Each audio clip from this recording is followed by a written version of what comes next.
Time skip, 6 years. A lone figure was standing on top of the gates of Konoha. He was tall for his age, standing at 5 feet. He was wearing a white and black, half-sleeves jacket with 2 orange stripes on the sleeves, connected to the ones going along his zip which stopped at his chest, his high collar standing up. There was a blue lightning symbol on his back, in the black stripe. He wore a full-sleeves black shirt underneath the jacket with 2 bands, one on his wrists and the other just beneath his elbows. He wore dark blue ANBU pants with orange stripes on the side, going all the way to the ankle.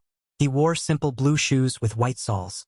Think of the pants like Sasuke's in Road to Ninja, but instead of sandals it's shoes. On his right thigh he wore a holster held with white tape, and a standard shinobi pouch tucked in at the back of his pants, on the left side. His bright, spiky blonde hair was tied in a messy ponytail. He was Naruto Uzumaki, and today was the day of his graduation exam. As he stood on top of the gate, he reflected on what he had gone through in the 6 years of academy. Just a few days into the academy told him that he was going to receive the short end of every stick. Even though he had no need to learn the academy taijutsu style, he could tell that the stances taught to him were all wrong. But he gave no indication that he knew this. Theory lessons were roughly the same. The teachers taught the different concepts in the class, but never answered any of his doubts. Instead, they tried to sabotage his answers as much as they could. Not that they could do that. Being a genius had its perks. On the bright side, he made a lot of new friends. Friends that he could actually count on. Hinata Hyuga of the Hyuga clan was the first friend she made. He could tell she was an incredibly shy girl who had confidence issues, but a very warm person to befriend. She spoke in the language of stutters, which for some reason seemed to intensify around him. Her face also turned very red whenever he spoke to her, and she fainted most of the times, which is why he let her do most of the talking. She became his friend after he saved her from bullies. Chuji Akimichi of the Akimichi clan was a chubby boy who always seemed to have some snack in his hand. Chuji had a very big heart once he got to know him through a shared lunch. He was a very caring person, very kind and strong, but he also suffered from lack of self-confidence. He was also very sensitive about his weight, angered very quickly if someone called him fat. Nonetheless, Naruto considered him a dear friend. Shikamaru Nara of the Nara clan was Chuji's best friend, because he was the first one to look past his weight and find who Chuji truly was. He was also incredibly lazy, his catchphrase being, troublesome. Along with that, he was probably the most intelligent person Naruto had met. He didn't know Shikamaru's exact IQ, but he knew his lazy friend was high up in that department, even more so than Naruto. Shikamaru was a true genius at shogi, which is where his weakness also lied. He spent most of his time cloud gazing, or playing shogi to sharpen something which was already sharp. He was the epitome of lazy. But Shikamaru and Chuji were Naruto's closest friends. They even took part in the occasional prank that Naruto played. They even enjoyed the punishments they got together after testing their teachers, Irika Yumino's patience. Every moment he spent with them, a strong desire to protect them pulsed in his heart. Kiba Inuzuka of the Inuzuka clan was more of an annoyance that grated on his nerves. He was short-tempered and impulsive, which did not help him at all. He was also headstrong, which was probably the reason he got very easily angered in his spars and made mistakes. He always carried his Ninken, Akamaru, with him at all times. Akamaru was a small puppy who fit in Kiba's jacket. He always responded to Kiba's nonsense and was always on his side. He held a one-sided rivalry with Naruto and Sasuke. Shino Aburame of the Aburame clan was a calm, collected and a mysterious person, a stark contrast to Kiba's personality. He rarely smiled and gave almost no emotion away while speaking. He was always on the side of logic, always having some sort of explanation to his answers. It always drove Kiba nuts when Shino started to preach logic to him. Naruto made friends with him because Shino was also treated like an outcast because of his ability to control insects. Naruto could empathize with him. He sometimes sat with Shino just so he could enjoy the silence. Ino Yamanaka from the Yamanaka clan was a very loud, outspoken girl, and a very devoted fangirl of Sasuke Uchiha. She was also very proud of her appearance, eating less so she could appear more attractive for her, Sasuke-kun. She was a very kind-hearted person at heart, but that side of her was rarely seen by Naruto. She also loved gossip and had made her goal to ensure that nothing stayed secret from her. Not someone he trusted right now, but was sure he would later. Sakura Haruno was a civilian girl who was a rival of Ino's for Sasuke's attention. She was highly self-conscious about her large forehead, which she hid behind her pink bangs. She only had eyes for Sasuke, and often tried to ask him out on dates. Of course, she was always denied. But she tried to immediately hit Naruto after every denial, believing it was his fault. Of course, Naruto never allowed her to hit him, but simply avoided her. There were times, though, when he suspected she had split personality disorder. He didn't trust her at all. These people were the only ones who were worth acknowledging. The rest of them simply treated him as the rest of the village did. But there was one person who was closest to Naruto's heart out of all of them. Irika Umino was his class instructor. He at first thought that Irika was just like the others. But somewhere down the line, when Irika scolded him for one of his pranks, he was surprised that he cared for him enough to scold him. He then started treating Naruto for who he was, instead of what he contained. He occasionally took Naruto to Ichiraka Ramen to eat his favorite dish and was very kind to him. Naruto always felt that Irika was perhaps the only person who he felt a familial relationship with aside from the Sandaime. Sasuke Uchiha was, in the simplest terms, a Class A douchebag. He always acted like he was the god's greatest gift to mankind. In short, Naruto was stupefied how arrogant Sasuke was. He always brooded in class, which somehow his fangirls perceived as cool. He had perhaps the strangest personalities Naruto had ever seen. A mixture of superiority and inferiority complex. Naruto hated how Sasuke was labeled a genius when he really wasn't. Genius was what Naruto would call the Yandaime Hokage, the Nidaime Hokage, Kakashi Hatake and Itachi Uchiha. Not Sasuke. Sasuke always evaluated new people that he met. If they were weaker than him, he would arrogantly disregard them, feeling they would hold him back. If they were stronger, he would relentlessly try to surpass them, believing he should be their equal, if not stronger. This infuriated Naruto the most. He hated how Sasuke believed that he should have no equals. He knew how Sasuke's clan was massacred in a single night by the prodigy of the Uchiha clan, Itachi. No one knew why he had done it, but it had left Sasuke deeply scarred. Naruto tried to befriend him at first, thinking the lone boy could use a friend. Instead, he was rudely rejected and outright insulted. Sasuke had said that he had no wish to befriend the class clown, who was also the dead last. Since then, Naruto simply stopped interacting with him outside spars, where he forced himself to lose every time. He did not want to reveal all his cards just yet. But on the inside, he had a desire to be acknowledged by him. His training had gone very well in the last 6 years. He had finished his taijutsu training in 1.5 years, with 6 additional months of self-training. After that, Anko had proudly declared him to be a master of the snake-style taijutsu after getting stalemated in a spar with him. It was after this he had started creating his own style, using the snake style as foundation. His own imagination was very useful in creating moves, blocks, strikes that were completely unique to his style. After he had mastered the snake style, he had started to work on his speed and with the help of shadow clones, had drawn resistance seals on his body. It was a bit weird at first, but he quickly got accustomed to it. Currently, he was on the 12th level of the resistance seal. He could have already started using the training simulation, but felt that the time was not right, so he held off until he became a genin, preferring to spar with Anko. Her help was invaluable in creating his new style, which was very unpredictable. Exactly how he wanted it to be. His style had an attack stance, but he preferred to let his opponents attack him first. He had incorporated his danger sense into his style, making it even more efficient. His style was a combination of linear and unpredictability. He would attack whenever he saw the openings and attack however he could. He had based his style so he did not have any restrictions or limitations. In short, he had successfully created and mastered his own fighting style in 5 years, and just like his father said, it was as aggressive as fire, as sharp as wind, as fast as lightning, as strong as the earth, as fluid as water, and as unpredictable as the nature. The perfect fighting style. He decided to name it the Elemental Fist. Pretty badass. His sensory abilities had been perfected over the course of 6 years. He had help from his Jiji, whose sensei, the Nidaime, was said to be the greatest censor of his time. He had graciously allowed him to study his sensei's scrolls on sensing. The more Naruto read, the more he was convinced that the Nidaime was a genius of his father's caliber. He had developed his own sensing techniques, which Naruto had eagerly learnt.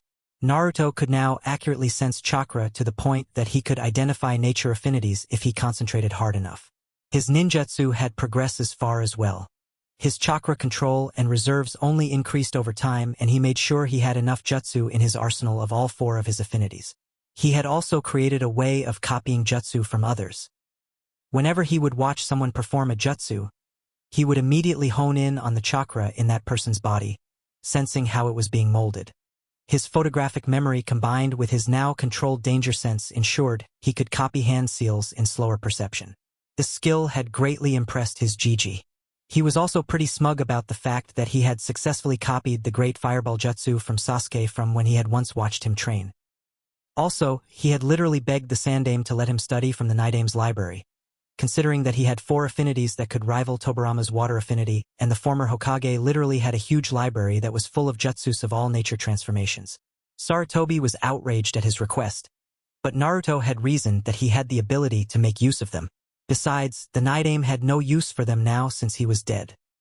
Sarutobi had very reluctantly allowed him to study from the library, but had made him swear that he won't tell anyone. The fact that he was a seal master had helped him study and understand the Hiratian scroll his father had left him. He had to admit that it was incredibly complex. From what he understood, it was a part of the rarely studied field of spacetime. It was a perfect combination of ninjutsu and fuinjutsu. His father had left him an astounding amount of chakra theory for him to recreate the jutsu. In summary, it was using fuinjutsu to create a temporary tear in spacetime, traveling through it and appearing on the other end near instantly. It relied on the principle of teleportation. Once you enter the tear of spacetime, your body is dispersed into millions of particles of chakra that reassembled just before you exited the spacetime. Naruto's challenge was in recreating the Jutsu Shiki seal formula. His father's famous kunai had only 5 kanji on it that he used very successfully. The scroll was enormous, even with his father's improved notes. He had to shorten it just like his father did into 5 or 6 kanji. At first he had made the mistake of using his father's formula, imprinted on a kunai, the difference being that instead of his father's chakra, it was his. It even sort of worked, but he slowly discovered the problem in that method. It was taking him too long to sense the kunai. He was wasting chakra as well. He had then reread that every Hiratian formula was unique to its user. He had to painstakingly start from scratch to build his own formula, which would require a lot of time. 2 months of curses and ink marks later, he had proudly created his own Hiratian formula, with a few interesting modifications of his own. He had modified his formula so that instead of sensing the kunai and forcing yourself into the spacetime, which had become easier with his own formula, he maintained a very weak link with whatever he had put his formula in. Whenever he molded chakra and honed on a particular kunai, the link would instantly teleport him, without him having to force himself through. He now required significantly less chakra to use Hiratian, and sensing the kunai became easier. His formula was 4 kanji symbols forming the phrase, fall down 7 times, stand up 8. It was his proudest creation yet. There was one last modification he had made, but gave credit of it to Kurama. Kurama had very strategically pointed out that he would not be able to use Hiratian in places where there is water. For 4 days straight, he worked on another formula which would allow his kunai to stick on water surface. When he had finally tried the Flying Thunder God, he was ecstatic. But he also discovered the jutsu's disadvantages. It took time getting used to. It took him 37 successful teleport attempts to end up on the other side without nauseating. He still sucked at genjutsu. No matter how hard he tried, he couldn't perform a single one. But thanks to his sensory abilities, he could easily break out of one. But this hadn't been tested as of yet. Kurama had very patiently told him that due to the abundance of yang chakra in him, he could never perform genjutsu, which required yin chakra. He had pondered on whether to learn kenjutsu or not, but something inside him, not Kurama, told him that he was not cut out for it. To compensate for it, he had perfected his fighting with dual kunai held in reverse grip. He also knew that he could coat the kunai with wind chakra to sharpen it and lengthen its reach, but had yet to try it out in a real fight. An important thing he had discovered in the last 6 years was that he was alone. He knew that before as well, but had no idea how bad it was. Whenever the parents would come pick their children up, they would turn scornful gazes on him, cut him every time, but he never allowed it to show on his face. He simply covered with a bored, indifferent look. He had developed a technique of his own after learning the Shunshin no Jutsu, just for battle purposes. The Shunshin simply took too much time for his taste, and he did not want to become too reliant on the Hiraishin. Therefore, he created Shuinpa, the flash step. He would focus his chakra into his leg and would vanish in a sudden burst of speed. He created this for short-distance purposes in a fight. He was probably at low chunin to mid-chunin speeds, counting with the resistance seals on. He also had his IQ tested by Gigi. With an IQ of 177, he was one of the rare geniuses that came once in a generation. He was in league with the Yondaime, the Nidaime, and Itachi Uchiha. As he stood upon the gates reminiscing, a sudden noise caught his attention. He smirked. That's right, all the alarms would be sounding now, waking them up from their precious sleep. It was his final prank before he became an official ninja. All the civilian council members had been pranked by him. He had set off a timed-release stink bomb in each of the houses, courtesy of Fuinjutsu. He knew the blame would come onto him, but he had made sure nothing connected him to the crime. He also knew that the ANBU would be searching for him due to his prankster reputation. Normally he would proudly take credit for his work, but since it was the important people this time, he made sure to have an alibi, which was the academy. He had specifically set them off just 5 minutes before the first bell rang, 10 minutes before which he was already in class usually. He easily sensed the Jutsu Shiki he had imprinted in the tree outside the academy and silently vanished in a tiny, blue flash. Appearing on the tree, he closed his eyes as if searching for something. The next moment, the air around him shimmered a little. Naruto then puffed into smoke, signifying that he had perfectly substituted with the shadow clone that was sitting inside the class. The class was as usual very noisy and chaotic. Thankfully, his shadow clone was sitting on the last bench, which meant he did not draw unnecessary attention. As the memories of the clone came to him, he blinked and then scoffed at the stupidity of the people. Did they really think I would keep wearing that orange jumpsuit? The shadow clone had received stares from people in his change of clothes. Sakura had yelled at him to not act like he was cool, but he had ignored it easily, as was his habit.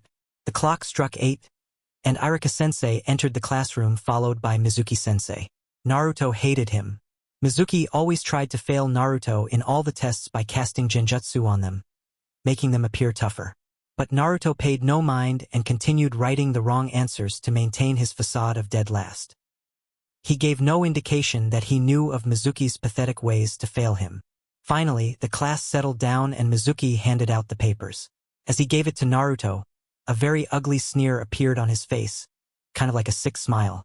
Naruto looked at his paper and back to Mizuki, who seemed to be glowing with triumph. Naruto sent an "Are you kidding me?"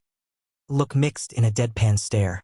He then promptly dispelled the genjutsu on the test, making a blank page appear. "So this is your game?" he thought with amusement. Raising his hand, he said in a cool tone that perfectly matched his facial expression of bored indifference. "Mizuki-sensei, I believe that you put this blank page here by mistake." Mizuki's thunderous expression almost made him smirk, but he reined it in with experience. He came up to Naruto, a smile straining his face. "Thanks for pointing it out, Naruto. Good thing you spotted it, otherwise you would have failed," he said, placing the real test on his desk.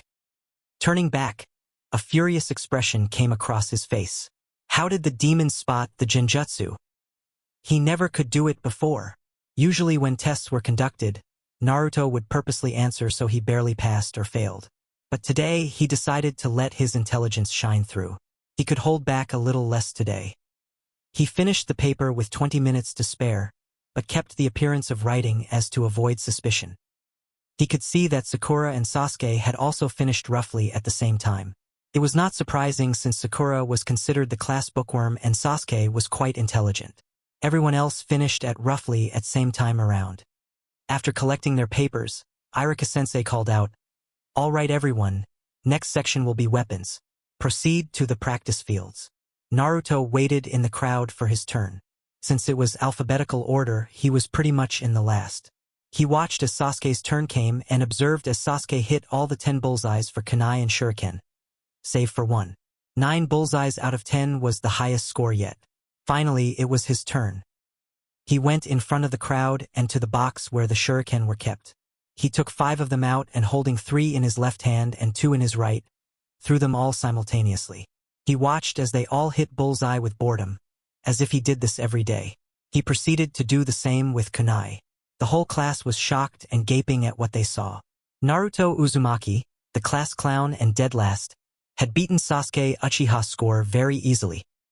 The said Uchiha was frowning heavily, not liking that the dead last of the class had beaten his score, that too looking as if he was barely concentrating. Irika was shocked as well. Naruto never displayed such skill before. "Gee, good job, Naruto. You have the highest score in the class," he complimented, before moving on to the next student, not noticing that Mizuki was barely keeping himself from strangling the blonde. The said blonde turned in his direction and gave a smirk, infuriating him even more. After the weapons part of the exams was over, Irika called out, "Everyone, gather around for the taijutsu portion of this exam." Naruto frowned minutely at this.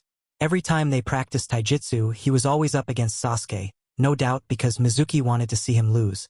This time would be no different. He was right. "Sasuke Uchiha and Naruto Uzumaki, please enter the ring," Mizuki announced almost gleefully. He was fully prepared to see Naruto beaten down, and if he was lucky, he could fail him. "Beat Naruto, Sasuke-kun," Sakura screeched, causing many people to cover their ears. Ino supported her by shouting as well, "Show him you're the best, Sasuke-kun." Naruto could have sworn that he saw blood coming out of Akamaru's ears.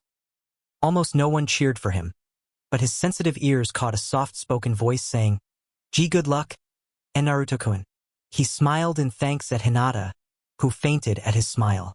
He then turned his attention towards Sasuke, the same bored look from before back on his face. Sasuke stepped in with a serious frown, still feeling upset that the dobe of all people beat him. Naruto still had the infuriating look of bored indifference on his face, as if he barely considered Sasuke a challenge. Sasuke almost snarled, "That dobe is mocking me. Hajime!" Mizuki called out and jumped out of the ring. Sasuke slid into his clan's fighting style, the interceptor fist. Since it mainly relied on the Sharingan, he could not use it to his full potential. "But I don't need the Sharingan to beat dobe of all people," he thought smugly, but wasn't prepared for what came to him. Naruto was contemplating whether he should end this quickly or prolong it, just to see how angry he could get Sasuke. "Nah, I'll end this quick," he thought. He would use every advantage he could get. It was his fighting style after all. He stood in a semi-ready stance, watching as Sasuke did not bother to enter his until the signal to begin was given. "Got him," he thought with a mental smirk. As soon as the signal was given, Naruto didn't waste any time to get into a stance. Sasuke had provided an opening, and he would fully use it. He used the speed he had built up all over the years to get into Sasuke's guard in an instant. One moment Naruto was standing opposite to him. Another moment he was kneeing Sasuke's chin very painfully. The force of the blow was such that Sasuke was thrown right out of the ring. Even though he recovered mid-air and was able to soften his landing, a furious expression was on his face. Kurama was heartily laughing inside his mind, pleased to see Sasuke getting his ass handed to him. The class was silent for a moment. Naruto had beaten Sasuke a second time, that too in just one move. Then came the accusations. Naruto cheated. Irika-sensei. There's no way Naruto can beat Sasuke-kun. He cheated. Irika-sensei. Irika was getting fed up at how the fangirls were shouting ridiculous and useless accusations. He could see what Naruto had used was pure speed, and nothing else. "Shut up. Naruto has not cheated. If anyone knows better, speak up." Naruto was watching the drama unfold with hands crossed across his chest, amusement dancing in his eyes. He almost laughed when Sakura, the ever-devout fangirl, screeched, "Irika-sensei, there's no way Naruto could beat Sasuke-kun. Therefore, he must have cheated. That's a very logical reason, isn't it?" Naruto thought with sarcasm. Irika turned a stern glare on her. "And just how did Naruto cheat? Care to explain, Sakura?" Sakura opened her mouth, but closed it since nothing came to mind. An embarrassed blush spread across her face and she fell back into the crowd. Irika nodded and called out, "Everyone head inside for the ninjutsu portion." Mizuki was looking like someone shit in his breakfast and made him eat it. "Don't you get so smug, demon. I will fail you somehow," he thought angrily. They headed into their class and everyone sat down, keeping their distance from Naruto, who had gone to the back of the class and had pulled out a book to read. "All right, you will all sit here until we call out your name. When we do, come into the next room for your exam," Irika said before calling the first student. Sasuke had long since gone back to brooding again, though this time he had a faint aura of anger around him. "How is the dobe so good? I never saw any signs of skill in him, and every time he was the last in class, so why was he able to beat me that easily? It doesn't make any sense," he thought furiously. Soon enough, it was Sasuke's turn. He went out of the door and returned 5 minutes, a Hitai 8 on his head. He smirked in the direction of Naruto, but grit his teeth when he saw that Naruto wasn't even paying attention to his surroundings. He was too engrossed in his little book. "This book is very interesting," he thought as he read the tips and tricks of Fuinjutsu written by his parents. So engrossed he was that he almost missed his name being called out. He snapped his book shut and put it in his pocket. He then proceeded into the next room. Irika and Mizuki were sitting on chairs, a desk in front of them. Mizuki watched with barely hidden glee. "Today you will fail, demon. All right, Naruto, perform the Henge no Jutsu," Irika instructed. Naruto nodded and formed the ram seal. A puff of smoke later, the Yondaime Hokage was standing in front of them. Irika smiled. Naruto was full of surprises today. "Very good, Naruto. Now perform the Kawarimi no Jutsu." Naruto nodded, and a second later, Mizuki was sitting on the ground, wondering how he came there. A second later, he turned furious eyes onto Naruto, who was looking a little too innocent. "I'm sorry, sensei, are you okay?" he asked, with fake concern in his voice. Mizuki got up and brushed himself. "I'm okay, Naruto, don't worry," he said with gritted teeth. Irika nodded approvingly. "Excellent, Naruto. You performed it without smoke and without seals too. You get extra points for that." He looked up from the paper and said, "Lastly, perform the Bunshin no Jutsu." There was some fear in his voice. Naruto could never perform it perfectly, but Naruto surprised them yet again. Holding up a half-ram seal, there was a puff of smoke and 3 Narutos were standing in front of him.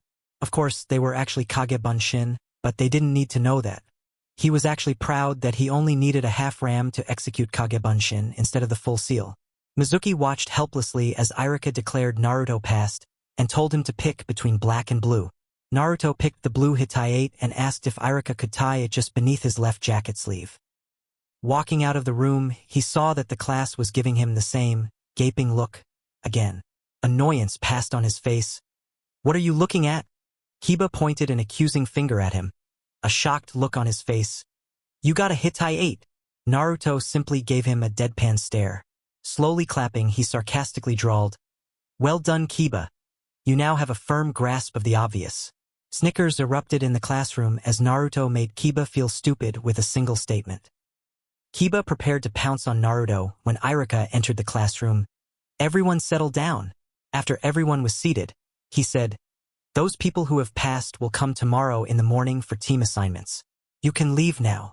Naruto leisurely walked out of the academy, in no hurry. He had nothing else to do, so he sat down on the swing on the academy's tree. He sat there for a long time, thinking of what he will eat today. He sensed someone coming and hid his scowl. What does Mizuki want now? Mizuki came up behind Naruto. "Congratulations on passing, Naruto." He almost threw up in his mouth saying that. Naruto curtly replied, "Thanks." He said no more than that. He didn't need to. Mizuki approached him, so he will be the one to talk. "I was impressed on how you performed, Naruto, but you still don't have enough points to claim Rookie of the Year. I will offer you a special test, if you're interested in that title," he said. Naruto just looked at the man. "What a fucking idiot," Kurama helpfully supplied. But Naruto wanted to see where this was going. "Really, Mizuki-sensei?" he hopefully asked. Mizuki smiled at how easily he fooled the demon. "Yeah. You just need to take a scroll from the Hokage vault in the Hokage's office and bring it to me beside the old shed in the forest at midnight. You know that, right? Bring it to me and consider yourself the Rookie of the Year," he said as he walked away. "He really has a very low opinion of you, doesn't he?" Kurama commented. Naruto mentally agreed. "He just asked me to steal the forbidden scroll. What a moron," he thought as he flashed to the Hiraition Shiki in his apartment. He had a seal to make.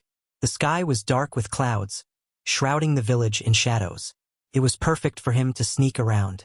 In a series of flash steps, he was at the Hokage Tower in minutes. Dodging the ANBU on patrol, he easily masked his chakra signature and sneaked into the office. He soon found the Hokage vault and took out a piece of paper, a complex seal drawn on it. He slapped it onto the vault door and watched as it glowed for a moment. He knew opening the door was no problem for him, but the alarms that would sound after would be. Which is why he created a seal that would suppress the alarms of any seal for roughly 10 minutes. Enough for him to complete his task. He took the scroll and slung it around him. He exited the way he came from, but paused for a moment. "What's up, Gigi?" Hiruzen replied as if he totally hadn't caught Naruto stealing. "The night strolls are often very peaceful for me. I trust that the scroll would be returned." That was more of an order. Naruto simply nodded, making his way to the exit when Hiruzen stopped him. "You know it would look suspicious if it looked like I just let you through." A mischievous grin almost split his face in half. This was the perfect time to try it. He turned around, not bothering to hide his grin. He put his hands in the ram seal, whispering, "Oiroke no Jutsu." A puff of smoke revealed a curvaceous and an extremely beautiful blonde female Naruto, clad in birthday clothes. Wisps of smoke were covering the more important bits. It was the Sandame's weakness as well as his sweetest dream. A huge amount of blood burst from his nose with such force that he fell backwards unconscious, having a perverted smile on his face. Naruto released the henge, barely holding himself from laughing out loud. "Yash! Oiroke no Jutsu is a success," he thought in celebration before Flash stepping out and into the forest. He arrived with half an hour to spare. Shrugging, he put the scroll on ground and opened it up, looking for something useful. He found the Kage Bunshin along with its explosive counterpart, Bunshin Daibakuha. He also found the Gojo Kibaku Fuda, a jutsu created by the Nidame. It was about self-replicating explosive tags. A wicked grin crossed his face. "I'll have so much fun with this one." He also found a very interesting theory on how to change the color of your lightning. A thoughtful look crossed his face and he mused, "It will be cool if I can do that. The blue of lightning hurts my eyes. Red lightning sounds much better." He always avoided Raiton because it was just too bright for his eyes. So for the next 2 hours, he relentlessly practiced changing the color of his lightning. It was tedious work, but he was able to do it without shadow clones. At the end of 2 hours, he lightly panted but watched in pride as red currents of lightning danced across his body. "I did it!" "Who?" The theory was easy to understand, but not so much when implementing, he thought with relief. The red lightning was significantly better on the eyes and was less chakra-consuming, though he did not know why. Suddenly, he sensed a familiar chakra and smiled. "About time someone came looking for me." A few moments later, Irika burst out of the bushes, looking around wildly.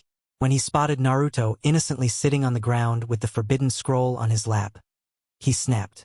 "Naruto," he began in a strained voice, "just what do you think you are doing?" He ended in a shout. Naruto, to his credit, wasn't rattled a bit. He just smiled widely and decided to out the traitor. "Well, Mizuki-sensei told me to bring this scroll for him here. So, I was just waiting for him, Irika-sensei." A cold feeling washed over him at that. "Mizuki told you that? But dash. Explanations later, Irika-sensei. For now, be on your guard," Naruto calmly said as he stood up and slung the scroll over him, hands crossed over his chest as if waiting for something. Irika was about to grill him further when his instincts screamed at him to dodge. He leaped aside to dodge the hail of shuriken, but one struck his sleeve onto the shed and another got buried in his thigh. Naruto lazily caught the kunai that was heading towards him between 2 of his fingers. A second later Mizuki appeared before them, smiling smugly. "Well done, Naruto. Now hand over that scroll to me," he said. Naruto was about to speak when Irika shouted, "Mizuki, why are you doing this?" Mizuki growled, "For power, you idiot. I want power, nothing else." Naruto handed over. "Right now. Don't do it, Naruto," Irika shouted desperately as he struggled to free himself. Mizuki smiled sickly. "Do you know why everyone hates you, Naruto?" Naruto raised an eyebrow, curious to hear what the traitor had to say. "Oh, do tell." "Don't do it, Mizuki," Irika shouted. "This could not happen. It would absolutely break Naruto's spirit. It's because you're the Kyuubi." 12 years ago, when the Yondaime defeated the Kyuubi, he didn't kill it. He sealed it into a baby, which happened to be you. You hold the killer who took thousands of lives that day, including Irika's parents. He finished in a crazed tone. Hiruzen, who was watching from his ball, had gone pale. This isn't good. That idiot Mizuki has told Naruto of the secret. But then he noticed that Naruto hadn't reacted to that at all. His face became paler, nearly to the point of white. Could it be that he already knows? He refocused himself and watched. Naruto simply gave Mizuki his patented look. Are you done displaying your stupidity? Mizuki was as confused as Irika. You are obviously unworthy of your rank since you can't tell the difference between a sealing scroll and the kunai which is sealed into it. As for the Kyuubi, I have already known for 6 years, he calmly revealed. Irika had gone pale at that. Naruto had known since he started the academy. Mizuki was growling at the insult aimed at him. How dare that demon insult him? And you tried to hurt Irika-sensei, here his tone turned menacing. So I really can't let you go scot-free. Naruto was contemplating whether to knock Mizuki out with a simple Raiton Jutsu, or give him third-degree burns with a Keton Jutsu. Logic, logic, logic. Logic. He just tried to hurt Irika. Let's go for brute force. With that, he formed a half-ram seal and instantly, the whole clearing around them was filled with smoke. As soon as the smoke cleared up, Mizuki became paler than he already was. Hundreds of Naruto surrounded him. Every inch of the clearing was covered by a Naruto, each of them looking at him with those menacing blue eyes. He had a sudden realization, same as Irika. The clones he created in the exam were shadow clones. Let's go. One of them shouted, and together, the whole army of Naruto descended upon him. Naruto walked up to Irika, all the while listening to the sounds of bones cracking and breaking. He dispelled the clones and hid a small wince at the memories. Mizuki was literally a broken man now in both the ways. Naruto knelt down beside Irika, freeing him easily and helping him up. Irika had a confused expression on his face. Naruto, do you? Yeah, I know about him. We're actually very good friends, he revealed nonchalantly, laughing at the horror on Irika's face. In a much gentler tone, he said, Now let's get you to the hospital, sensei. That thigh wound won't heal itself. In a flash step, they disappeared. The search was called off when Naruto and Irika returned to the Hokage with the scroll. The Hokage commended them for stopping Mizuki from escaping the village with the scroll. He also gave Naruto a B-rank mission pay, as well as a B-rank mission on his record.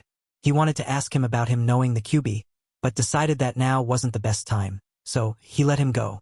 Thanking his GG, he exited the tower and instantly flashed to the Hiraishin formula in his apartment. He took of his clothes and fell onto the bed in his boxers.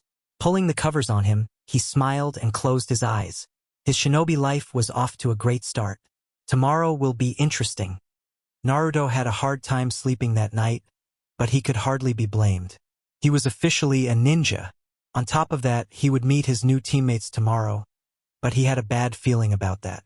He tried to ignore it, which was easier done than said. The feeling was easily buried beneath the excitement he was feeling. Over the years, his body had an internalized clock, which was very beneficial health-wise, but unfortunately did not allow him to sleep more than 7 hours, no matter how much he wanted to. At 5 in the morning, his eyes would snap open by themselves, his body having sufficiently rested itself and ready for the day, as was the case today. Which is why he was so confused when he woke up at his regular time of 5 in the morning, not feeling any tiredness from the events of last night. While not complaining at the lack of tiredness, irritation slowly took hold of him, making him frown deeply. By all means, he should have easily slept till 9 in the morning. One late arrival to class wouldn't hurt him at all. No use whining about it. Best start my day with the usual. He mentally grumbled and got out of bed. Quickly finishing his morning rituals and dressing up, he took 2 bananas and gobbled them up. He figured his irritation would be gone by the end of his morning run. Inside his mind, Kurama was trying to keep his sniggers from echoing in Naruto's mind. He had initially decided to let Naruto rest because of his late night, but his sense of mischief decided to manifest itself and he changed his decision. He let a larger amount of his chakra than usual in Naruto's body, just enough so Naruto would wake up at his usual time instead of his natural 7 hours. Stepping outside, Naruto felt the slightly chilly air of the morning. The sky was still dark, but it was perfect for him. A sudden thought struck to him. How about I run with my resistance seals off today? Get used to the normal speed. What do you say, Kurama? Kurama gave a yawn that reverberated through Naruto's mind. He forcefully clenched his jaw to prevent his own from happening. Kurama replied, "It's a good idea. You should get used to running without seals every once in a while, Naruto. Otherwise, you wouldn't be able to control your own speed. You would just speed past the place you intend to stop." Naruto nodded, agreeing with Kurama. He wondered if his father had the same problems, but pushed those thoughts aside. Best get used to it gradually, he thought. Making a ram seal, he lowered the resistance seal on his body from level 12 to 6. The change was immediate. He felt really light and like the amount of energy in his body had doubled.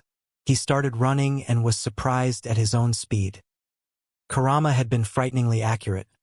He was currently running at a speed which children would call close to sprinting, and the worrying part about the whole thing was he wasn't even controlling it.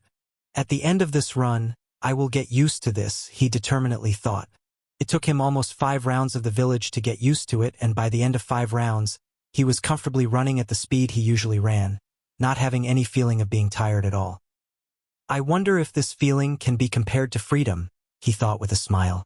Running without a care in the world, feeling as if nothing is holding you back. Eventually, he decided to sprint all out, and once he started feeling tired, he would run without any resistance, getting used to running without it. After another 1.5 lap of sprinting, he began panting and figured that the time was right to release the seal. He was just about to do it when he saw something ahead of him. He was closing on a person wearing a, "Oh God, is that a spandex jumpsuit?" He was very much grossed out by the sight and figured overtaking the person was in his best interest.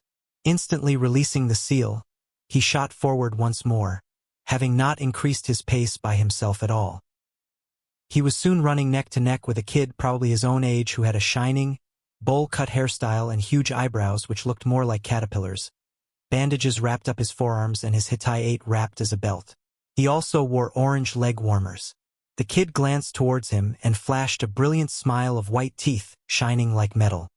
He spoke in a loud voice. "A very youthful morning to you. May I know who you are?" Naruto rose an eyebrow at the loud voice. Perhaps this is his normal way of speaking, he mused. Somehow, a quiet voice did not suit this kid. "And what is with the youthful morning?" Outward he said, "Good morning. It is nice to see someone else running at this time. My name is Naruto, by the way." He expected the usual frown of disgust and hate, but he did not expect the kid to react. "My name is Rock Lee, Naruto-kun. You seem like a very youthful person, running at this speed in the early morning. You are clearly basking in the springtime of youth." Naruto stared at him as if he was speaking an entirely different language, which he probably was because he didn't understand a word of what he said. Inside his mind, Kurama had kept his eyes shut tightly. He had already scarred his mind by seeing Lee. He did not want to go insane from seeing him in motion. Naruto did the only thing he could without upsetting the boy. "Hey Lee, how about we talk later? I'm in a bit of hurry." Saying that, he sprinted ahead at full speed, leaving Lee to taste his dust. He felt bad about leaving him like that because there was a chance that that boy would be his future comrade, but he wanted to get used to his mannerisms slowly. The youth coming from Lee terrified him. Lee stared at the dust with wide eyes. Stars seemed to twinkle around him. "What youth? To be faster than me with my weights off. Guy-sensei will be so surprised when he hears of this." Shouting this, he ran off in his own cloud of dust. Naruto ran full sprint until he reached his house. Climbing up the stairs, he thought about what he had observed while talking to Lee. While the bandages covered almost whole of his forearms, the fingertips were exposed, and they were scratched and bruised heavily. That indicated that Lee trained his ass off every day. He also sensed Lee's chakra, which was so low that someone would mistake him for a civilian, which probably indicated that Lee was running on pure speed, without any chakra. That meant Lee was a pure taijutsu-type fighter. The amount of hard work it must have taken to achieve that speed. Lee has my utmost respect for his hard work, he thought with admiration. Kurama agreed. A genius of hard work, he truly is. Taking a quick shower, he dressed in his clothes from yesterday and quickly ate a cup of instant ramen, justifying it as a good day and easily ignoring Kurama's exasperated shake of head, and adjusted his hitai beneath his left shoulder. Taking a final look in the mirror, he nodded to himself and left his apartment. Hopping on the rooftops gave him a rare sense of thrill, which not many shinobi felt because of it being a usual for them. But many shinobi did not perform tricks on the rooftops as well. The flips and every sort of cartwheel he could think of were performed with the highest level of precision. His every landing, flip, roll was perfectly executed. The people below stared at him. Some were the usual glares, while a few of them had expressions of awe. It was rare for them to see performing such tricks on rooftops with such expertise. Of course, Naruto was too lost in the thrill to notice. Before long, he had reached the academy. As he walked through the gates, a sense of apprehension gripped him. A familiar bad feeling from the last night gripped him again. With every step, the feeling seemed to intensify a little. He shook his head a little, trying to shake the feeling off. Today will go well, he assured himself. Irika then began announcing the teams. It took a while, but he finally announced Naruto's. Uzumaki Naruto? Naruto paid close attention at that. Haruno Sakura, causing a depressed cloud to appear on top of her. I'm on a team with Naruto? Why? Naruto had a more expressive reaction. A purple cloud seemed to form over his head, and he banged his head on the table. Fuck my life, he groaned. Many felt sorry for the poor bastard, despite not being his friends. No one deserved Sakura as a teammate. Even Kurama was whispering comforting words such as they could kill her and bury the body. And Uchiha Sasuke, Irika announced the last name. This time Sakura jumped in joy. Turning around, she flashed a superior smirk at the flabbergasted Ino, who was clenching her fists. Inner Sakura was shouting in joy. Cha! True love always prevails. Shikamaru Simple muttered. Troublesome. Trying to divert his mind from his recent depression, Naruto listened closely for the other teams. Team 8 was Hinata, Kiba, and Shino. Naruto raised an eyebrow at that, taking in account that their special traits are not in fighting. If I'm not mistaken, this is a tracking and a backup assault team. Team 10 was announced to be Ino, Shikamaru, and Chuji. The legendary Ino Shikacho trio is being formed again. Their fathers were a legendary team themselves, after all. This team has two purposes that I can think of. A battle purpose and an information gathering, taking in account Ino's mind techniques, Shikamaru's binding techniques, and Chuji as a heavy hitter. Not bad at all, he thought with a smile, impressed with Gigi's choices of team members. That thought process led him to his own team. A tiny frown appeared on his forehead. Sakura doesn't possess any specialties, except her high level of chakra control.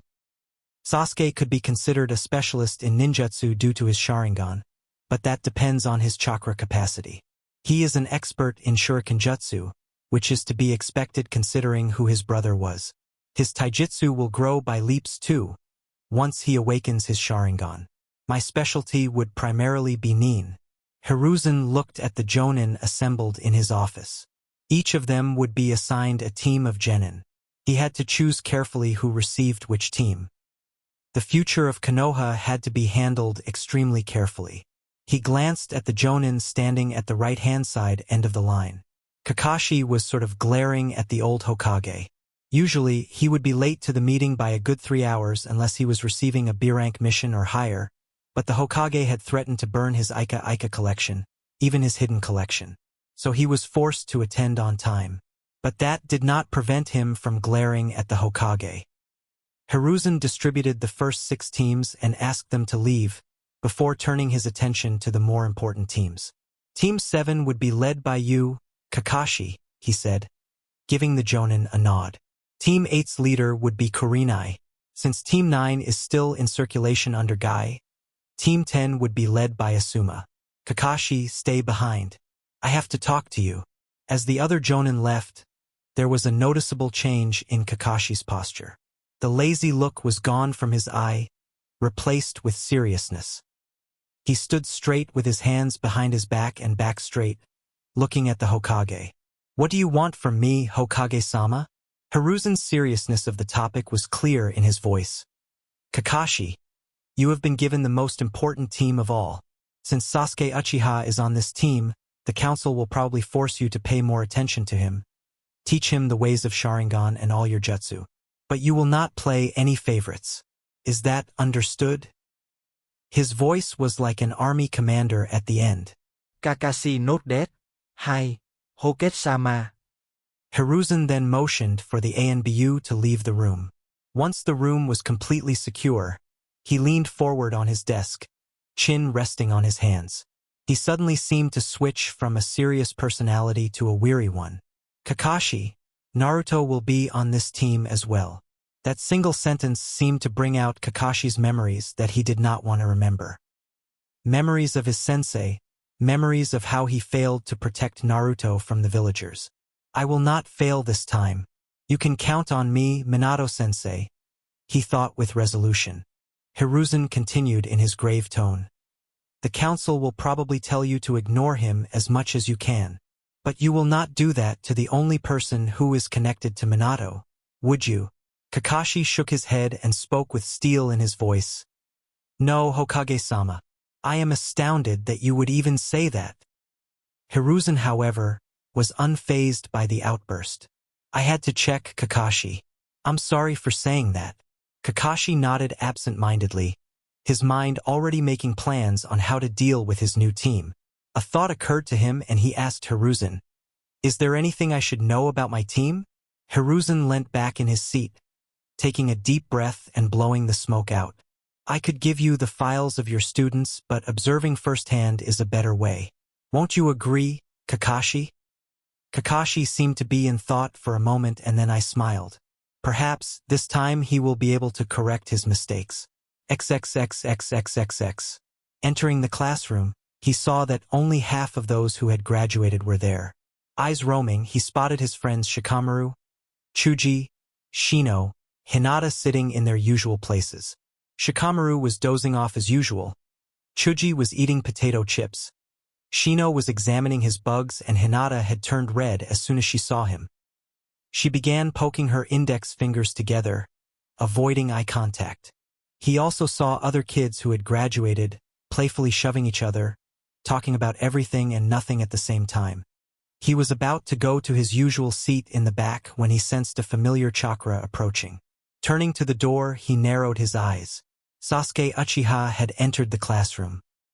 He looked very different from yesterday, wearing a navy blue high-collared short-sleeved shirt and white shorts with holster tied on his right thigh. He also wore white arm warmers and hitai tied on his forehead. He still had his usual air of arrogance and smugness around him. His posture carried confidence, which was clouded by arrogance. His coal-black eyes roamed the classroom until they settled on him. Naruto saw some anger seep into them. Still sore about yesterday, Sasuke? He thought. Sasuke marched up to him, his hands in his pockets, implying that he had no intention of attacking Naruto. He stopped a feet away from him and looked in his eyes with almost a burning intensity, his narrowed eyes showing that he would be keeping an eye on him from now on. Naruto narrowed his own azure eyes in return, the cold intensity of them as cold as ice in response to Sasuke's fire. His eyes conveyed his response very clearly. Bring it, Sasuke. They both were so lost in their glaring contest that Sasuke failed to notice one of the kids stumbling towards his back. He bumped into his back, shouting out a sorry, before joining his friend's back. He did not notice the consequences of his accidental bump. Naruto's eyes had become as wide as saucers when Sasuke's lips crashed onto his own. He was so stunned from that he just froze on his spot, as did Sasuke, looking into each other's eyes with disbelief. He did not even hear Kurama's loud belly laugh at his situation. So shocked he was having his first kiss stolen from Sasuke of all people. He was even more horrified at the amusement he was feeling. This feels so wrong on so many levels, he thought with no small amount of panic. Sasuke having thoughts along the same lines. He didn't imagine in his wildest dreams that his first kiss would be stolen by the dobe. Just what did he do to deserve this? All he felt was disgust at feeling a boy's lips on his own. But the shock of the situation had frozen him to his place. This was the scene that Sasuke's most devoted fangirls, Sakura and Ino, along with other fangirls, were greeted too. They both blankly stared at them, not being able to form even full words wa-dash, ho-dash. Naruto finally came to his senses and immediately stepped back from his spot, prompting Sasuke to do the same. Naruto rubbed his lips, slowly cleaning them off. Turning furious eyes on the dark-haired boy, he hissed, "What the hell, Kyuso Yaro? Just what gave you the indication that I liked you? Unlike you, I happen to be an avid fan of the opposite sex." Sasuke was taken aback by Naruto's rant for a moment, but was quick to recover. His voice turned downright menacing. Not that Naruto was intimidated. "It was your fault, dobe," he accused, rubbing his lips furiously. Naruto was quick to snark back, "That's my line, team. I'm not the one who suddenly decided to step forward and kiss me." His first kiss went to Sasuke of all people. Oh, the shame. Sasuke stormed to his seat and sat down, slipping back into his daily brooding routine. Naruto silently scoffed and turned away. Just what is so great about that guy? He was about to go to his regular seat when he felt it. It was not killing intent, but it felt like he had done something grievously wrong. Turning around, he almost went pale. All the girls of the class were looking like dogs ready to pounce and kill. "Baka Naruto, how dare you steal Sasuke-kun's first kiss like that?" Sakura and Ino were quick to blame him, with the others following.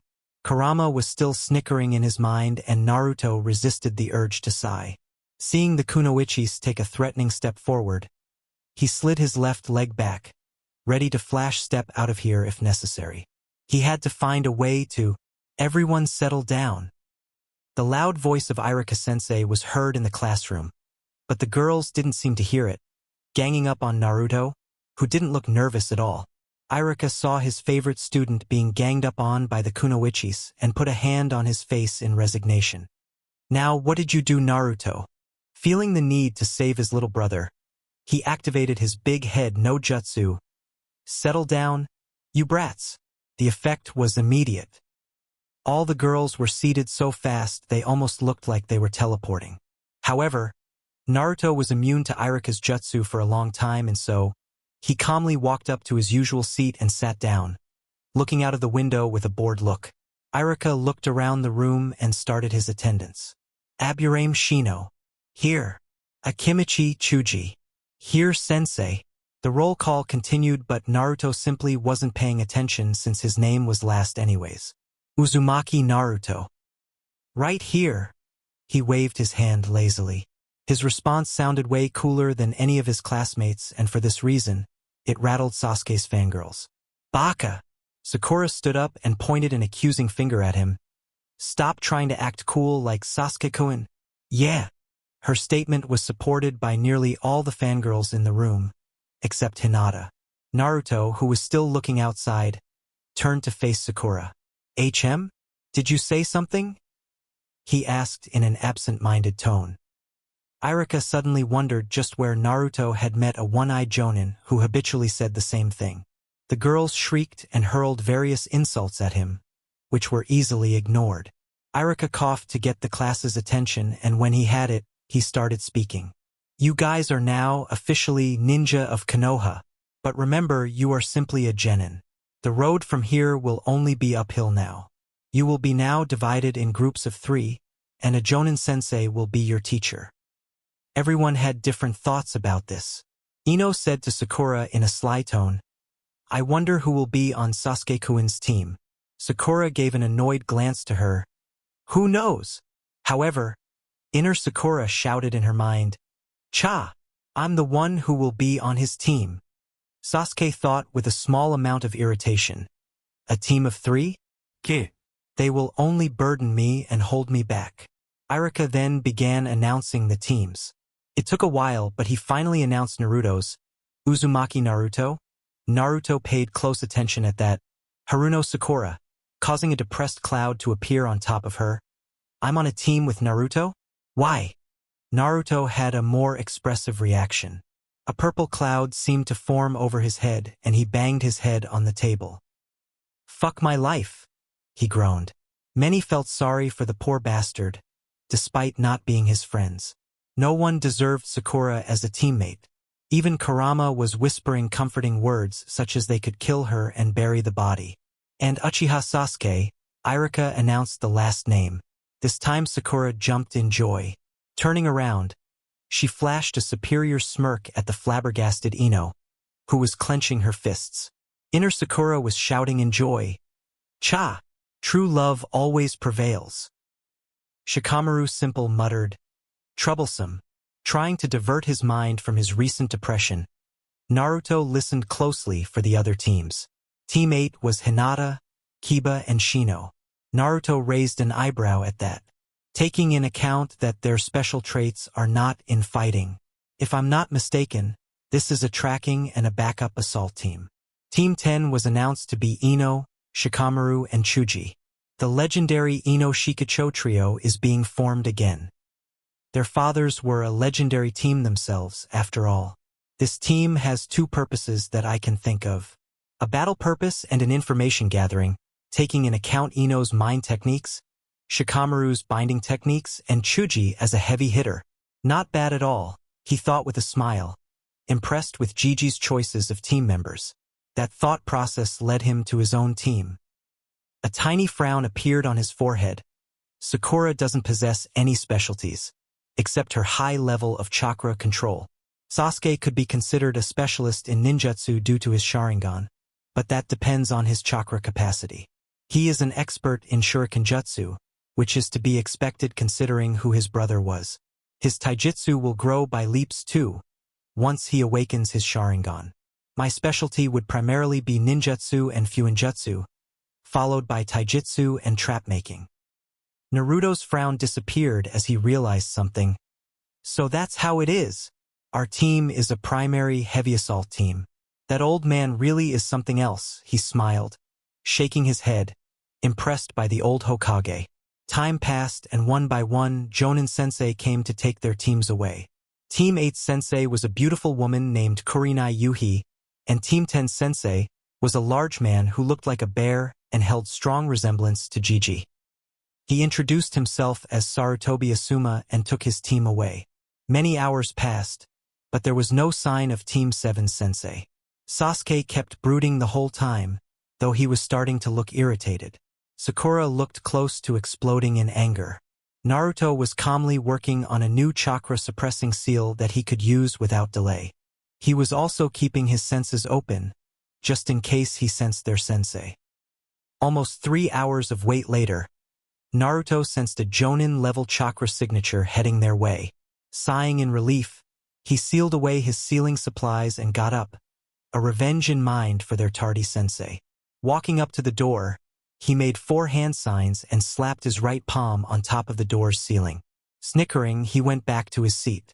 That was a seal that had successfully worked on Gigi. There was no reason it wouldn't work on their sensei. Sakura and Sasuke were curiously watching Naruto.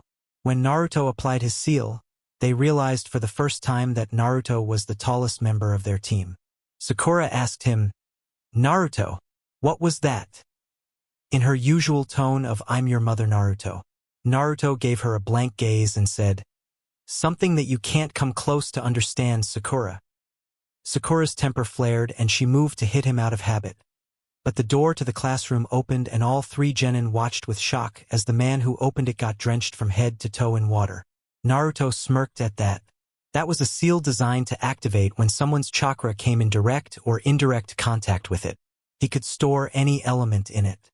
Just because he was playing a prank, water was the best choice. Lightning or fire would be very painful. He turned towards the person who was most likely their Jonin-sensei. Kakashi was lost in thought as he finally decided to go to the academy and collect his team. On one hand, there was Sasuke, the last member of the Uchiha clan that was still loyal to the village. Kakashi brought his hand up to the covered left eye. It was his late best friend's, Uchiha Obito's last gift to him before he died. He felt a sort of obligation to his friend to train the last bearer of the Sharingan. On the other hand, there was Naruto, his sensei's son and Kakashi's only remaining tie to his late teacher, the person he had failed to protect from the village's hatred. The Sandaime had made it very clear that Kakashi has until Chunin exams to increase the number of bonds he has in this village. If he doesn't have any bonds, he may very well leave the village, and Konoha can't afford to lose its only Jinchuriki. Walking up to the classroom door, he was caught off guard when he was suddenly doused in water. Perplexed, he looked up, hoping to find a bucket, but saw nothing but a seal. Eyes narrowed, he looked around the classroom. Sasuke was looking at him with doubt. Is this guy really a jonin? Sakura looked apologetic as she bowed. Sorry, sensei. It is all Naruto's fault. I tried to stop him. Naruto was simply smirking at the jonin. With Kurama's help, he had identified the chakra signature as that of Dog, the ANBU who sometimes used to protect him. However, Naruto's "I know something you don't" smirk definitely put Kakashi on edge. Kakashi was having his own thoughts about the three. Upon seeing Naruto's smirk, he concluded that Naruto most likely used a seal to play the prank. Turning to Sakura, he thought, Sakura tries to protect herself using excuses.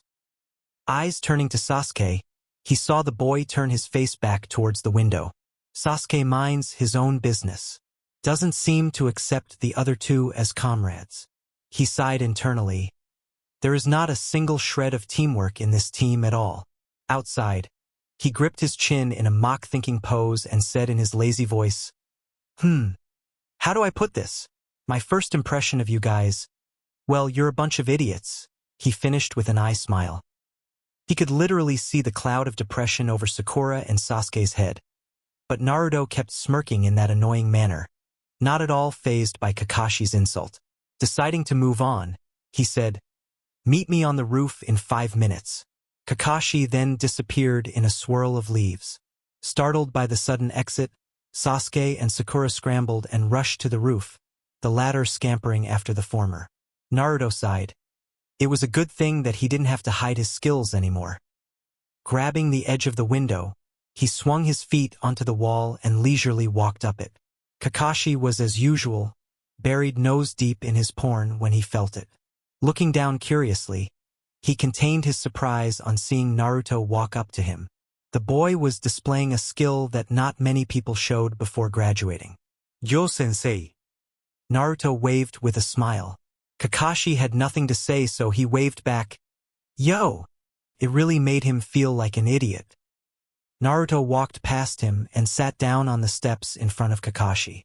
Just as he sat down, Sasuke and Sakura burst through the door, eyes widening when they saw Naruto had already reached ahead of them and was sitting nonchalantly. Sasuke's eyes narrowed. How did the dobe reach ahead of me? Now that I think about it, I didn't see him following me and Sakura. So how did he get here? Sakura was in a similar state of surprise, but did not think much of it. She immediately sat down beside Sasuke, hearts in her eyes. Kakashi closed his book with a snap and said in his ever-lazy tone, All right, why don't you introduce yourselves? You can start first, Pinkerbell. Sakura scowled at Pinkerbell and spoke up, Why don't you go first and show us how it's done? Sensei? Kakashi pointed a finger at himself. Me? My name is Hatake Kakashi. I have many likes and dislikes. My dreams are none of your business. And you are too young to hear my hobbies. He finished and glanced at Sakura, motioning to continue. All the three genin's sweat dropped. All we learned was his name. Sakura began speaking. I am Haruno Sakura. I like... She glanced at Sasuke and blushed. My hobbies are... She blushed harder. My dream is... She squealed this team, making Naruto shake his head in disgust. Sasuke showed no reaction. Kakashi asked, Dislikes. Sakura was quick to scowl. Ino Pig and Baka Naruto. Kakashi thought with a resigned sigh, I just had to get a fangirl. He motioned Sasuke to begin. You next, Emo. Sasuke scowled like Sakura at the nickname, but spoke. Uchiha Sasuke. I have few likes and many dislikes. I have a dream, no? Ambition to kill a certain man and restore my clan. Sakura was looking at Sasuke with hearts in her eyes and thinking, Sasuke-kun is so cool. Naruto was thinking, doesn't he know that to restore his clan he needs girls, and for girls he needs some personality? Kakashi had narrowed his eye a little. As I had thought. He motioned for Naruto to begin. You next, Blondie. Naruto was not at all offended at his nickname and spoke with a small smile. The name's Uzumaki Naruto. I like ramen and spending time with Irika-sensei. I dislike the 3 minutes it takes for ramen to cook. My hobbies are training and experimenting with Fuinjutsu. My dream, his smile became a full-blown grin, is to become the strongest Hokage ever. Kakashi smiled slightly. His hobbies are a bit unusual, but he has certainly grown up in an interesting way. He then said, all right, all of you are unique and have your own ideals. We will start our duties from tomorrow. But there is something that the 4 of us have to do first. The deadpan in his voice was unmistakable. Naruto tilted his head ever so slightly. What would that be, sensei? Survival exercise, Kakashi replied seriously. But we already did enough of it in the academy, sensei, Sakura said with a frown. Kakashi chuckled. This time, it's different because I'm your opponent. What's so funny? Sasuke asked, a little irritated. It's your reaction you hear this. Of the 27 graduates, only 9 will be made genin. The rest will go back to the academy. As a matter of fact, the failure rate is over 66%. As Kakashi predicted, everyone's eyes went wide at that, Sakura going as far as to gaping. Kakashi laughed and said, told you you'd freak out. Naruto then deduced with narrowed eyes. Then it is quite clear that the graduation test was just to select those who have the potential to become genin. Isn't it? Kakashi raised an eyebrow. That was quite perceptive of him. Looks like you have a lot of secrets, Naruto-kun. He easily ignored Sakura shouting at Naruto for trying to act cool like Sasuke. Anyways, meet me on Training Ground 7, tomorrow morning 5 o'clock. Skip breakfast if you don't want to throw up. He vanished in a leaf shunshin after that. For a while, none of them moved, thinking of the man's advice. Naruto got up first, walking over to the railing. He prepared to leap over, but stopped, turning around and asking, Hey, you want to come and have lunch? Get to know each other since we are teammates now? Sasuke snorted in disdain and walked away, Sakura following him like a puppy. She followed Sasuke's lead and shouted, Yeah, right. Like anyone would want to eat with you, loser. She then engaged in her daily habit of asking Sasuke for a date. Kurama was smirking. She's the one to talk about weak. Naruto simply replied, It's not worth wasting our thoughts like that, Kurama. Besides, at least I tried. It's always the thought that counts. He leaped over the railing and sprinted to his usual training ground to do his training for the day. Perhaps he could even find Anko and persuade her to spar with him. Naruto laid on his bed, hands tucked behind his bed and eyes up at the ceiling. Anko was tough as usual, and she was even kind enough to let him know that he had some openings in his fighting. By that, he meant she used those openings to leave nice, big bruises. He was not worried about that, though, because he had already closed those openings. Right now, he was mentally conversing with Kurama. How much do I let loose tomorrow, Kurama? The Hiraishin is not an option. That will only be revealed in the Chunin exams and not before. You can reveal 3 or 4 jutsus that you have, but not your red lightning.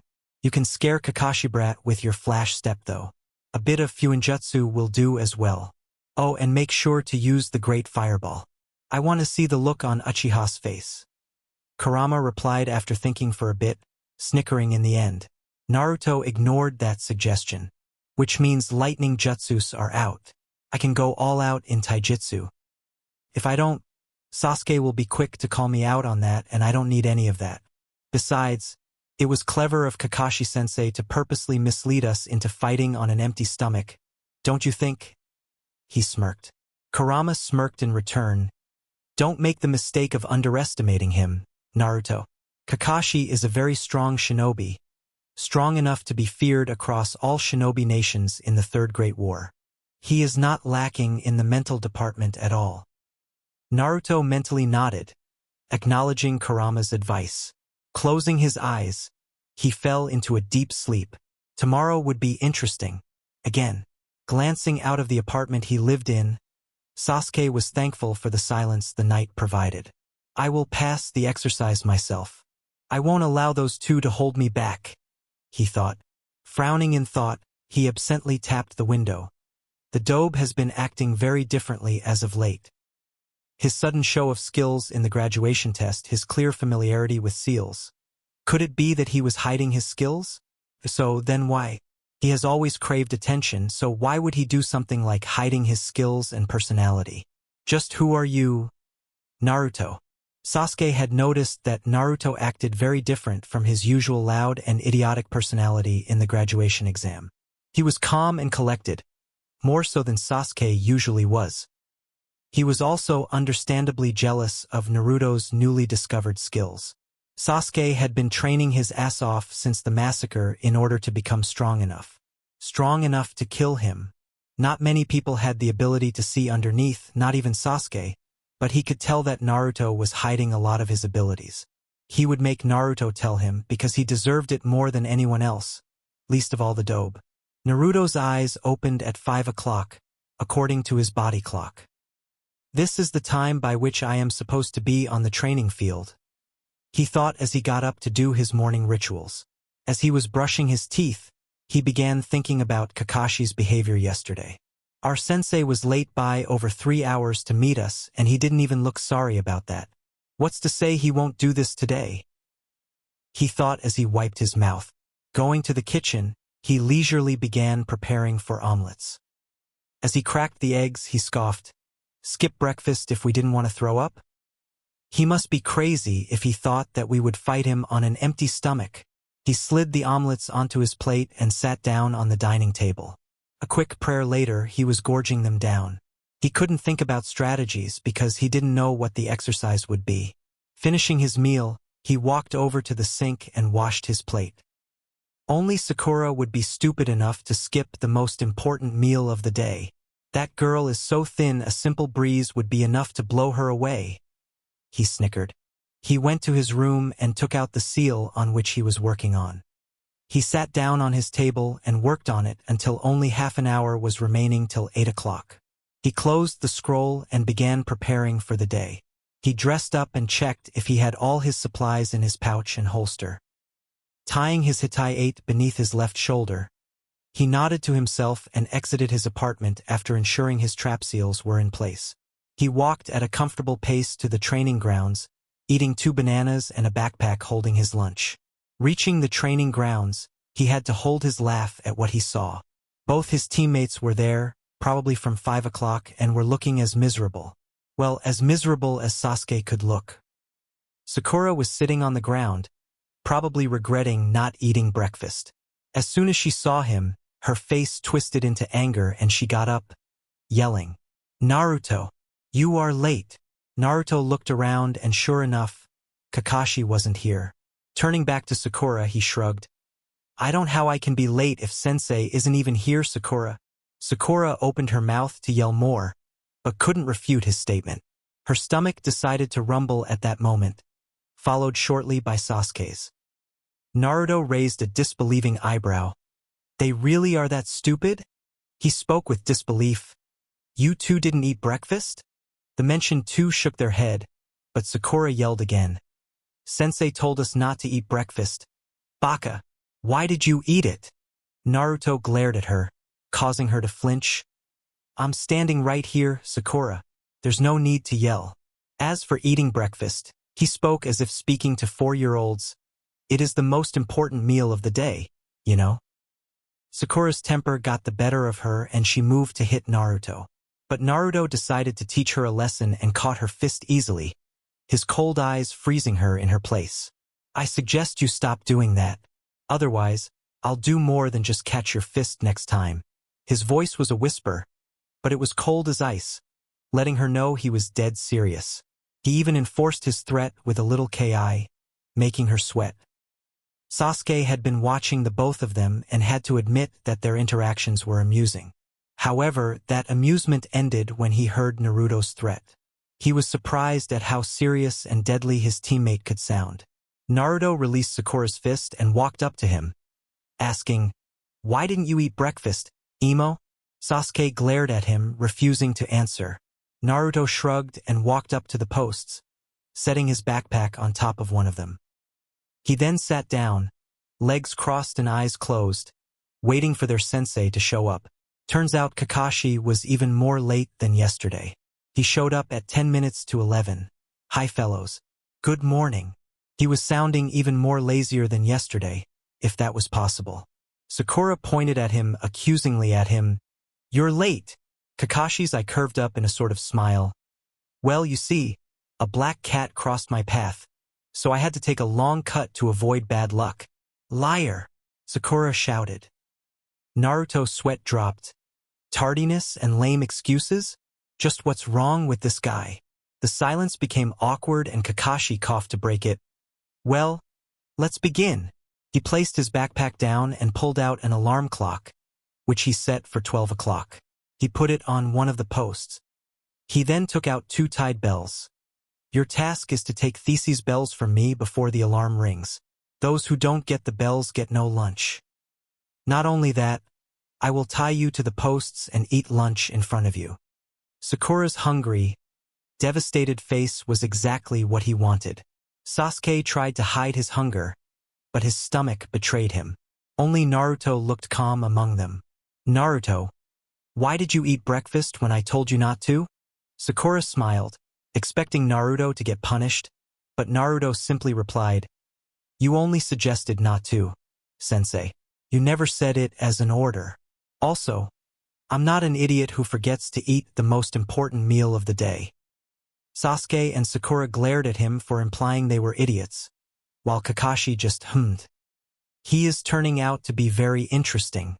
Maybe he would figure out the purpose of this test as well. He wondered. You only have to get 1 bell. Since there are only 2, one of you will get tied to the stump. The one who doesn't get a bell fails and goes back to the academy, he said, smirking at the horror on their faces. He continued, "If you don't come at me with the intent to kill, you will fail." "Any questions?" Sakura spoke up, a confused look on her face. "But sensei, what if you get hurt?" Naruto snorted at that. Kakashi was a freaking jonin. They would be hard-pressed just to harm a hair on him. Kakashi almost laughed out loud but managed to rein it in. "Don't worry, I won't. All right? Begin." The 3 of them jumped out of sight. Kakashi then tied the bells to him and took out his Ika book. They've hidden well. A shinobi should be able to hide from his enemies. Now to wait for one of them to attack, Kakashi thought as he kept his eyes on the book. He's got to be kidding. I've only ever seen 4-man cells. There's no cell with only 2 genin and a jonin. There's a different purpose to this test, Naruto furiously thought. His eyes then widened. He knows we won't be able to get the bells single-handedly. He wants us to work together. That is the purpose of this test. He smirked in victory, but that smirk turned into a frown. Those 2 will never work with me. Maybe I can convince them. After I get beat up from sensei. With that, he released his seals and shunpoed from his spot. Kakashi looked up in surprise as Naruto Shimeto shimmer before him, landing in a crouch. What was that? He appeared really fast. His speed was too high for a genin. Rather stupid of you to come at me head-on, isn't it? I don't see what's stupid about testing your opponent, Naruto replied. Eyes narrowed. Kakashi had to hold back the memories from seeing those eyes. So much like sensei. He was almost caught off guard when Naruto disappeared, reappearing in front of him, leg extended in a kick. That was easily low jonin level speed. And how the hell does he move that fast? He frantically thought as he blocked the kick. He winced. He hits hard as well. Kakashi was forced to put away his book as Naruto's movements were too fast. But Kakashi wasn't a jonin for nothing. He easily began countering Naruto's attacks, mentally admiring his fighting style. His movements are fast, not giving the opposition enough time to think. The strength in his attacks might even reach mid-chunin level. Not many openings to exploit too. His attacks are also quite unorthodox. Very interesting style, like he almost seems to know where the attacks are coming from. He applauded mentally as he ducked and blocked a 3 roundhouse kick combo that he knew wasn't a part of any style he knew, and he knew a lot of them. "You're good, kid, but not good enough," he grunted as he used the momentum of the spin kick coming towards his face. He caught Naruto by the ankle and threw him into the pond. He missed Naruto's smirk as he entered the water. "He threw me into the water. Perfect," Naruto thought as he made a half-ram seal with his left hand and slowly released his breath. The air surrounded his body like a sort of bubble. He floated up until he was just underneath the surface. He then threw 2 shuriken at the Jonin. Kakashi didn't even need to look to catch them. But he was unprepared for what came next. Suiton. Suikusari no Jutsu. Water style. Water chain jutsu. 5 chains of water erupted from the water and wrapped around him with surprising speed. Requiring only 1 seal due to his high water affinity, this jutsu was very easy to use. Suiton ninjutsu. How does he know that? Shock filled his whole being.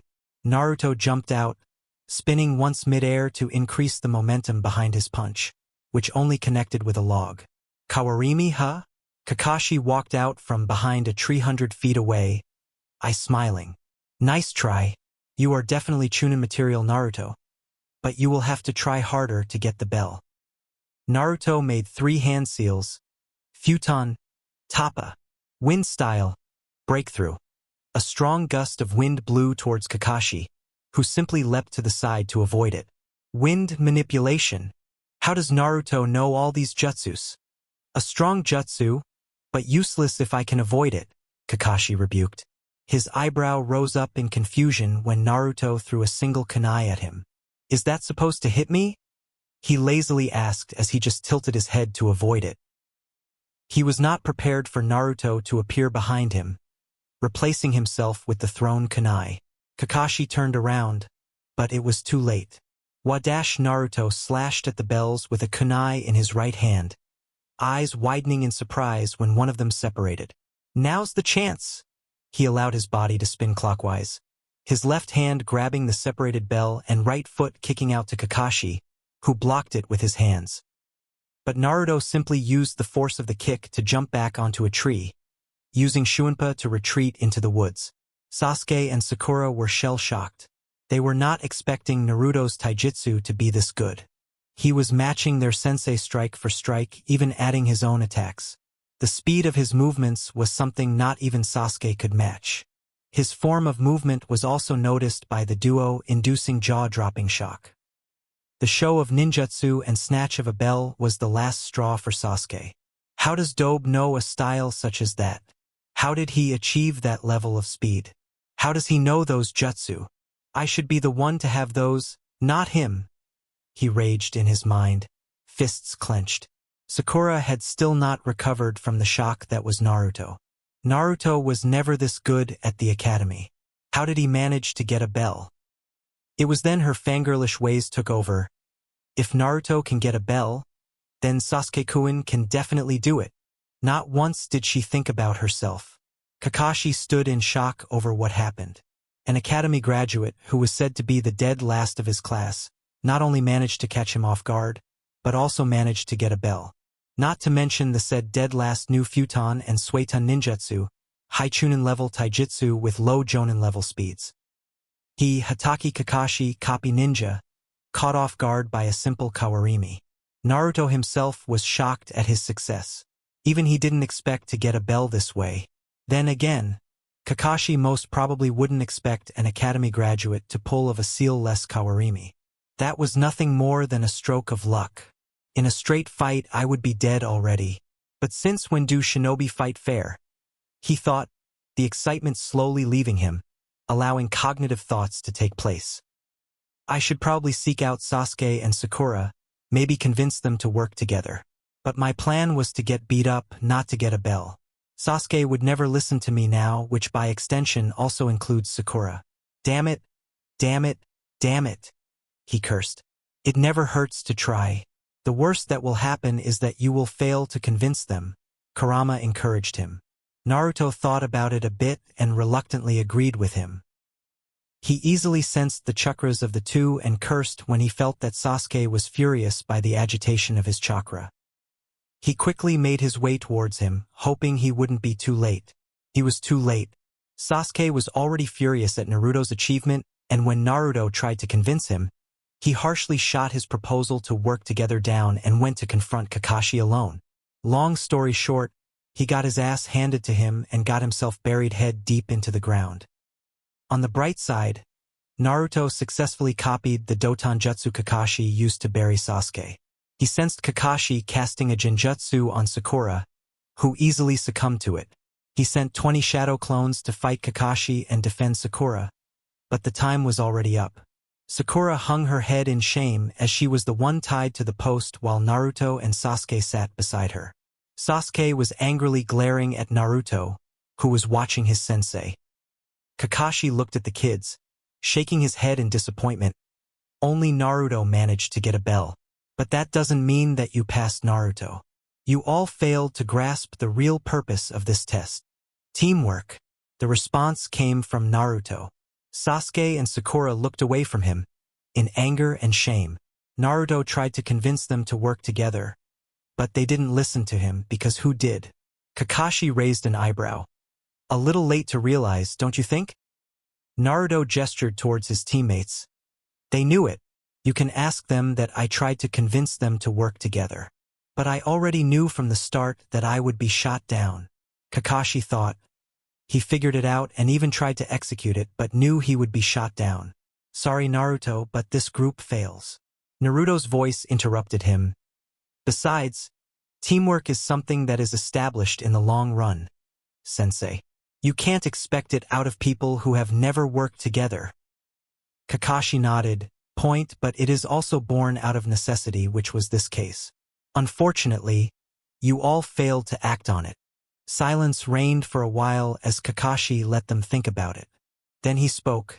I'll give you all one more chance after an hour. If you fail even then, quit being shinobi, he harshly told them.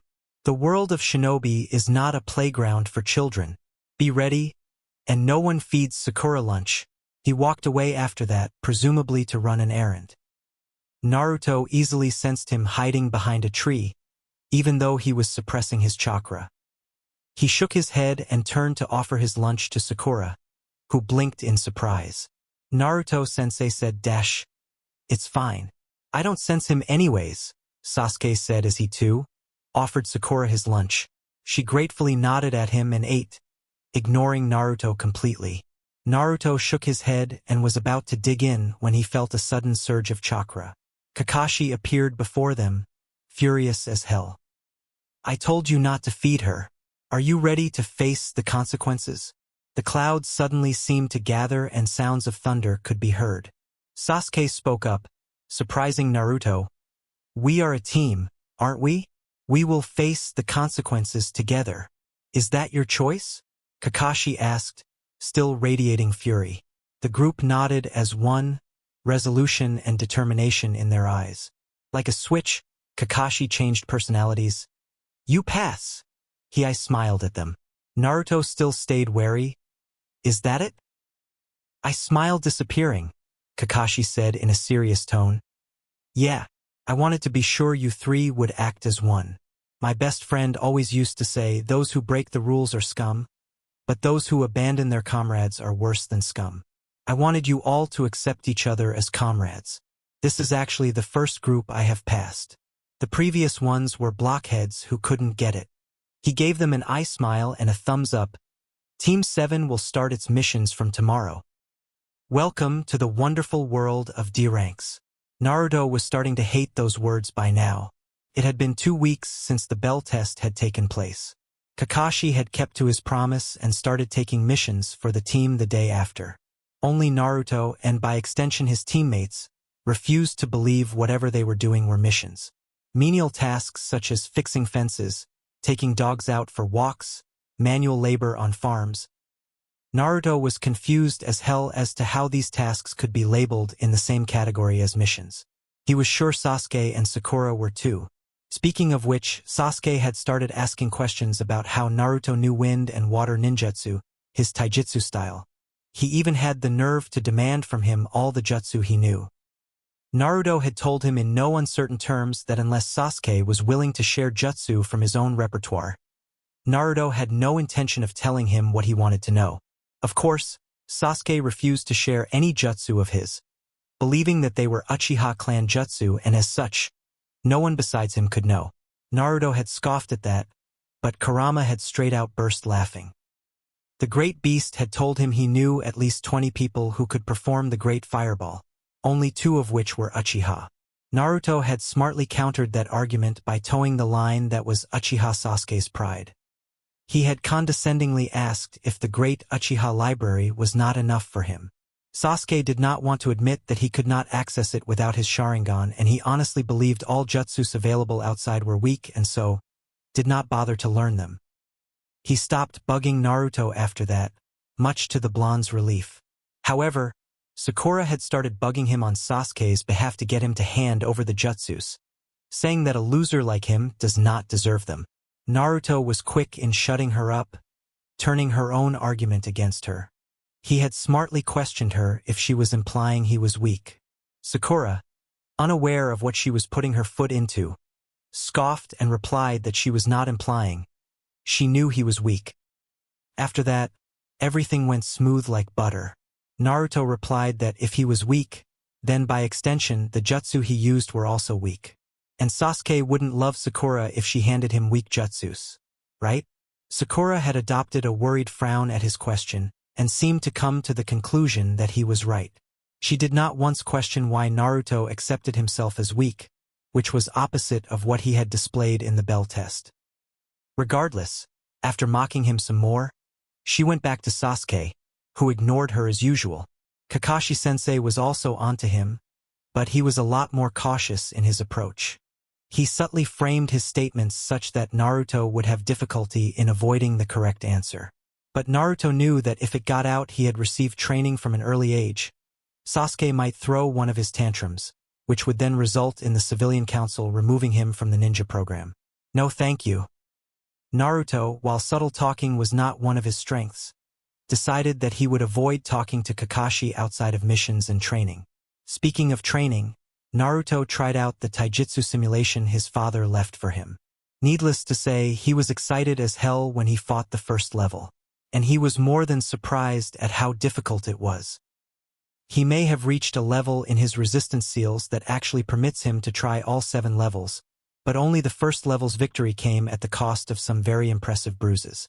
It taught Naruto that his taijutsu, while very good, was not good enough. He increased the resistance on his body, believing if he was faster, he would be better.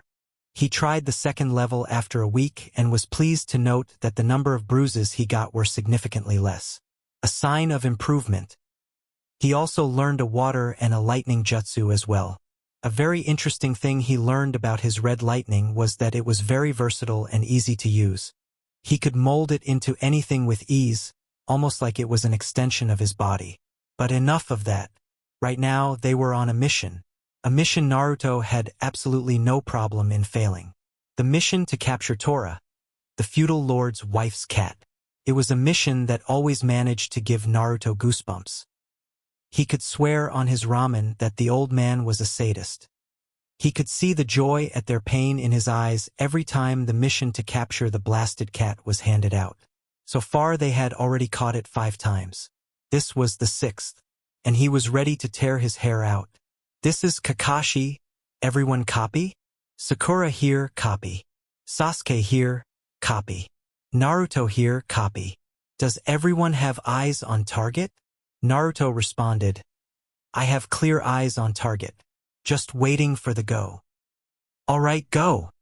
A flash step later and Naruto had Tora secured in his arms. She was thrashing around, but he could care less. Got him, Kakashi-sensei. Turning to the cat, he pressed 2 fingers onto the cat's forehead and removed them, revealing a kanji for sleep. Tora fell asleep instantly. His teammates landed beside him, irritated expressions on their face which Kakashi expertly ignored and asked Naruto through radio, "Does it have the red ribbon on the right ear?" Surprisingly, it was Sakura who replied, "Yes, red ribbon is there. Can we go now?" Naruto couldn't fault her for being so infuriated. He looked over to Sasuke and saw him return to his normal brooding expression, but his clenched fists told otherwise. Kakashi landed beside his team. I scrunched up in that annoying eye smile of his. "Well done, Team 7. Capturing Tora is a success." Naruto quietly mumbled. Again, he seriously wanted to start doing actual missions. After they returned to the mission hall, Kakashi asked for another D-ranked mission, much to his team's protests. The Sandaime scrolled through the missions. Let's see. There is a fence that needs painting, weeding to be done, dogs to be walked dash. How about a real mission this time, Gigi? Like a C rank? He asked the Hokage, tired of doing the chores these people called missions. Sakura was quick to scold Naruto. "Naruto, show respect to Hokage-sama." Surprisingly, she didn't try to hit him. Must have scared her back there, he mused. "Naruto," Irika spoke with a frown. "You can't demand missions like that.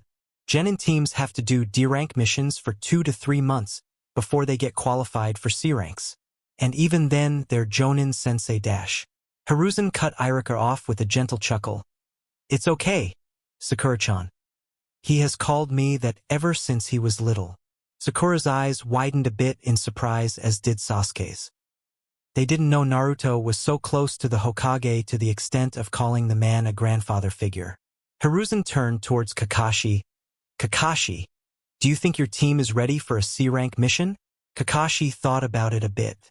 Naruto, Sasuke, and Sakura's teamwork had progressed at a slow rate, but he can say that their teamwork had become decent. One development worth mentioning was that Sasuke now held a one-sided rivalry with Naruto. With Naruto starting to hide less of his abilities, it became even more clearer that he had Sasuke outmatched in ninjutsu because of his wider repertoire of jutsus. Not to mention that Naruto had shown he could use 3 elements and had monstrous chakra reserves due to being a Jinchuriki and an Uzumaki, easily dwarfing Sasuke's reserves. Fuinjutsu already gave Naruto an edge that Kakashi knew Sasuke would not be able to match. The Jonin suspected Naruto was hiding a lot more, but didn't call him out on it. He kept a close eye on Naruto during the D-ranks, but Naruto held his edge. He didn't give the two boys any chance to spar, knowing that because of Sasuke's inability to accept someone, especially Naruto, was stronger than him would cause the spar to escalate into something much serious. Kakashi was not dumb enough to take that chance.